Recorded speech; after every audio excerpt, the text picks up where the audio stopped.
নমস্কার, আমি তনুশ্রী। তনুশ্রী রান্নাঘরে আপনাদের সবাইকে স্বাগত। আপনারা কেমন আছেন? আশা করছি আপনারা ভালো আছেন, আর আমিও আপনাদের ভালোবাসায় ভালোই আছি। আজকের আমার রেসিপি চিংড়ি আলু বাটি পোস্ত।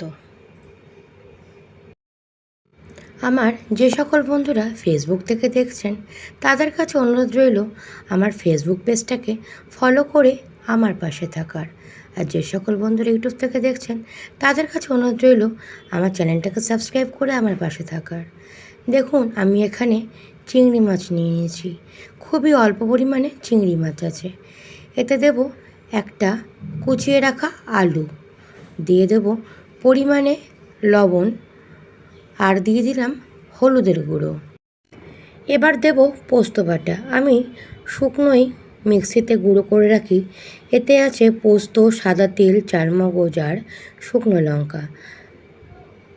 তাড়াহুড়োর কাজের জন্য এইভাবে আমি পোস্ত গুঁড়ো করে রাখি। দিয়ে দিলাম কালো জিরে। এবার দিয়ে দেব পরিমাণ মতন কাঁচা সর্ষের তেল।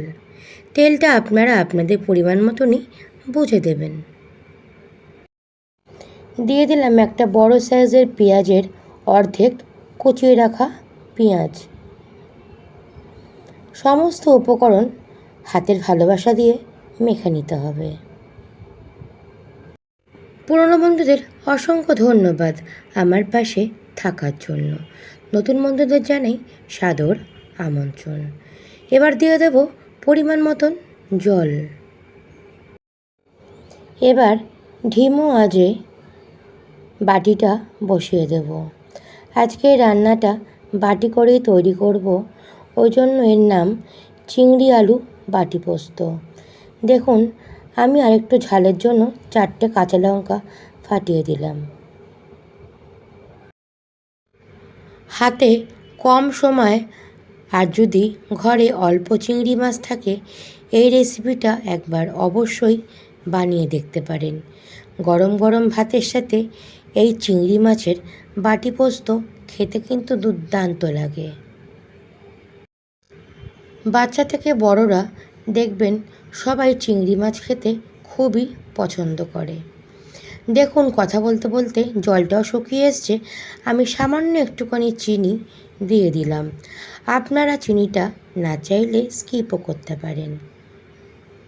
দেখুন, আমি গরম গরম ভাতের সাথে আজকে পরিবেশন করে দিলাম। আশা করি আজকের রেসিপি আপনাদের ভালো লাগবে, আর ভালো লাগলে বাড়িতে একবার হলেও বানিয়ে দেখতে পারেন। আর বাড়িতে বানালে আমায় কমেন্ট করতে ভুলবেন না।